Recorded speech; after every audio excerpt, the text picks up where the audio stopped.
কোনো কিছু কখনো প্ল্যানিং করলে আমার একদমই হয় না। যেমন আজকের এই দিনটা আমার কিন্তু আগে থেকে কোনো প্ল্যানিং ছিল না, কিন্তু হুট করে হয়ে গেল।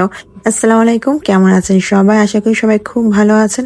একদম প্ল্যানিং ছাড়া বেরোইছিলাম যে একটু মার বাসায় যাব, আর ওখান থেকে আবার চলেও আসবো। কিন্তু বাইরে নেমে হঠাৎ এত সুন্দর রোদ, আর এই যে আকাশে বাতাসে একদম নীল হয়ে থাকা, বাতাসে ভরপুর দেখে না কেমন যেন এটা মনে হচ্ছে আজকে একটু দূরে কোথাও যায়। মনে হচ্ছে আশেপাশে খুব কাশফুল, কারণ বাসার সামনে নেমে দেখি প্রচুর কাশফুল। আমার ধারণা ছিল কাশফুল তো শেষ হয়ে গিয়েছে, কিন্তু না, ওরা তো আরো সুন্দরভাবে উঠছে। তো এটা দেখে আমার তো ভীষণ ভালো লাগছে। সবচেয়ে বড় কথা যে এটা আজকের ওয়েদারটা খুবই ভালো ছিল। মানে এটা তো আজকের ভিডিও না, আরো 2 দিন আগের ভিডিও। তো ওই দিনকার ওয়েদারটা খুবই সুন্দর ছিল। সূর্য যেন একদম কোলে এসে বসতেছে, মানে আকাশটা এত সুন্দর মেঘে ভরপুর, আর তার মাঝে এই কাশফুলগুলোর রূপে গুণে ভরপুর।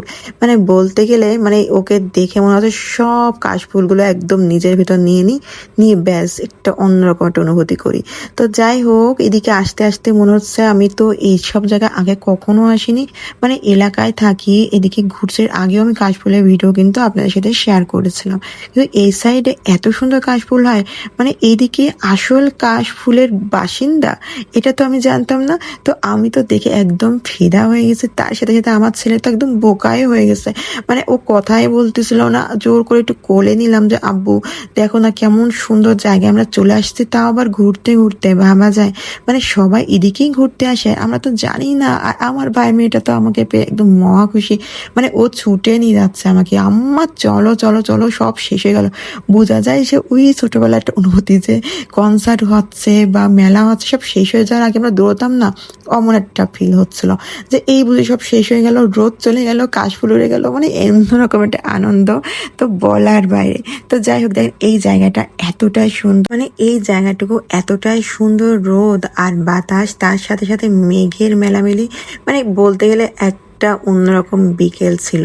তা আর কি বলবো, মানে ভাষায় তাদেরকে বোঝাতে পারবো না। আর এই ফাঁকে আমি আমার ছেলেকে একটু খাওয়াবো, কারণ হাজার ব্যস্ততার মাঝে এই খাওয়ানোর চিন্তা যতক্ষণ মাথায় থাকে মায়েদের, তারা শান্তিতে কোথাও বেড়াতে পারে না।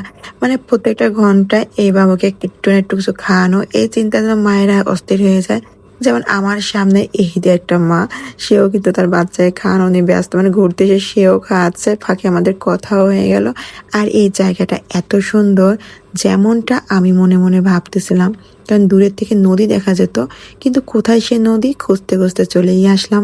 যেহেতু একদম টকটকে একটা লাল খয়েরি পরে আসছি, তো এর সাথে সাদা চুড়িটা হাতে, বেশ মার কাছে জিজ্ঞেস করলাম যে কোন চুড়িটা পরবো, আমি একটু কাশফুলে যেহেতু যাব।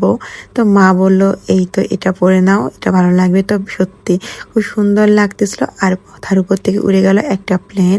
তো বিকেলের আবহাওয়াটা এতটাই সুন্দর, সাথে এই আকাশে সূর্য ডোবাটার সাথে আমার এই চুড়িগুলো, আর হঠাৎ করে একটা চলে আসলো প্লেন। খুব সুন্দর না?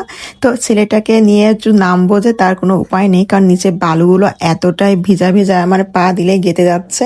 পরে আর ওই পাশে যা নিষেধ, তো গেলাম না। আর সন্ধ্যা যেহেতু হয়ে যাচ্ছিল, তো আমরা বাসা দিকে চলে যাবো ভাবছি, আর একদিন আসবো। আর সেদিনকে একটু সকাল সকাল, মানে বলতে গেলে দুপুর দুপুর চলে আসতে হবে। তো আজকে এই ভিডিওটা কিন্তু এই পর্যন্ত। তাহলে সব ভালো থাকবেন, সুস্থ থাকবেন, আল্লাহ হাফেজ।